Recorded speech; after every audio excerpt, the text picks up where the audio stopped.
بسم اللہ الرحمن الرحیم۔ السلام علیکم۔ حاتم طائی کا واقعہ۔ حاتم طائی کوئی افسانوں کہانی کا کردار نہیں بلکہ حقیقی تاریخ شخصیت ہے جو چھوٹی صدی عیسوی میں یمن کے طے قبیلے کا سردار تھا۔ حاتم کا پورا نام حاتم بن عبداللہ بن سعید بن اعظم الطائی تھا۔ حاتم کی ماں نہایت ہی دولت مند اور سخی خاتون تھی جن کی وفات کے بعد حاتم کی بھائیوں نے اس کا مال روک لیا اور حاتم پر بے شمار ظلم ڈھائے۔ حاتم کو سخاوت وارث میں ملی تھی، یہی وجہ تھی کہ وہ جوان ہو کر نہایت ہی سخی شخص ثابت ہوا۔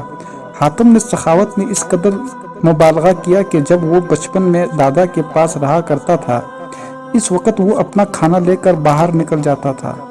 اگر کوئی مل جاتا تو ساتھ مل کر کھا لیتا ورنہ کھانا نہ کھاتا۔ یوں ہی حاتم پوری عرب میں مشہور ہوا اور اس کی سخاوت کے چرچے عام ہو گئے ہیں۔ کچھ لوگوں نے حاتم کی سخاوت کی بہت سی قصے گاڑ لیے ہیں، لیکن اس کے باوجود حاتم کی سچی حکایت اس کے سخی شخصیت کی دلیل ہے۔ عرب میں جبل سمرہ کی چوٹی پر واقع ایک مقام تھا جہاں حاتم رات کے وقت آگ جلایا کرتا تھا تاکہ علاقے سے گزرنے والے کو راستے کی رہنمائی حاصل ہو سکے۔ اس مقام کو آج حاتم طائی کا آتش دان کہتے ہیں۔ یہ علاقہ آج بھی اثر قدیمہ کی حیثیت رکھتا ہے۔ ابن عربی کے مطابق حاتم پر میدان میں کامیاب تم ہر میدان میں کامیاب تھا، خواہ وہ جنگ ہو، مقابلہ ہو، کھیل ہو یا سخاوت ہو۔ زمانہ جہالت میں ماہ رجب کا چاند بہت ہی مقدس مانا جاتا تھا، لہذا جب رجب کا مہینہ شروع ہوتا تو حاتم ہر روز 10 اونٹ ذبح کرتا اور لوگوں کو کھانا کھلاتا۔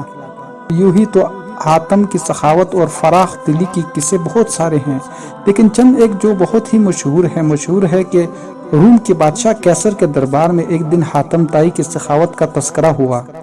ایک شخص نے بتایا کہ حاتم کے پاس عمدہ نسل کے گھوڑے ہیں جو نہایت ہی خوبصورت ہے۔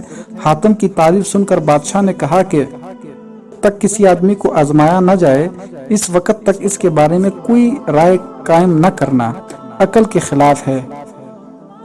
بادشاہ نے کہا جاؤ اور حاتم کی سخاوت کے بارے میں ہمیں معلومات فراہم کرو، اس سے کوئی ایسی چیز طلب کرو جو اس کی نظر میں سب سے زیادہ قیمتی ہے۔ درباری نے کہا حاتم کے لیے سب سے زیادہ عزیز اور قیمتی اس کا تیز رفتار گھوڑا ہے، لہذا بادشاہ نے یہ حکم دیا کہ حاتم اس کا گھوڑا مانگو اور میرے پاس لے کر آؤ۔ لہذا وزیر کے درباری کئی منزلیں طے کرتے ہوئے رات کے وقت حاتم طائی کے گھر پہنچا۔ جب وہ وہاں پہنچا تو موسلا دھار بارش ہو رہی تھی۔ ایسا خراب موسم میں گھر سے نکلنا نہایت ہی مشکل تھا، لہذا مہمانوں کے کھانے کے انتظام کرنے کے لیے حاتم نے اپنے گھوڑے کو ہی ذبح کر دیا اور دسترخوان پر لذیذ بنا ہوا گوشت پیش کیا۔ صبح کے وقت جب بارش تھم گئی تھی وزیروں نے کہا کہ ہمارے بادشاہ کے سامنے آپ کی گھوڑی کی بہت تعریف کی گئی، وہ چاہتا ہے کہ آپ اپنا گھوڑا بادشاہ کی خدمت میں بطور نذرانہ پیش کر دیں۔ وزیر کی بات سن کر حاتم نہایت ہی افسوس کے ساتھ کہنے لگا کہ وہ گھوڑا تو میں نے آپ کو رات میں کھلا دیا۔ وزیر نے کہا ہمارے بادشاہ کے سامنے آپ کی گھوڑی کی بہت تعریف کی گئی تھی، یہ بات اگر بادشاہ سنے گا تو وہ آپ کی سخاوت کا بھی قائل ہو جائے گا۔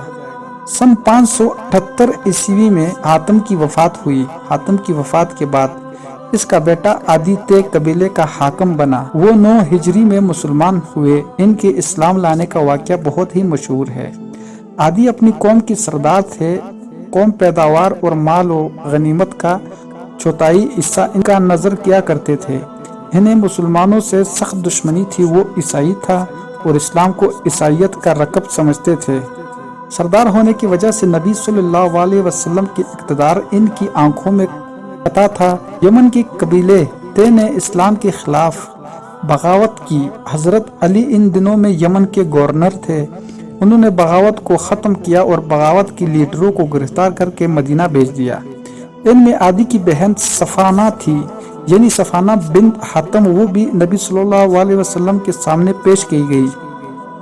انہوں نے کہا کہ میں سخی حاتم طائی کی بیٹی ہوں۔ میرا باپ بھوکوں کا پیٹ بھرتا تھا اور غریبوں پر رحم کرتا تھا۔ اس پر نبی صلی اللہ علیہ وسلم نے فرمایا تیرے باپ میں مسلمانوں کی سی خوبیاں تھی، تیرا باپ مسلمان ہوتا تو یقیناً ہم اس پر رحم کا معاملہ ہی فرماتے۔ اس لڑکی کو رہا کر دو کیونکہ اس کا باپ اعلیٰ اخلاق کا مالک تھا اور اللہ اعلیٰ اخلاق کو پسند فرماتا ہے، لہذا نبی صلی اللہ علیہ وسلم اس حسن سلوک سے متاثر ہو کر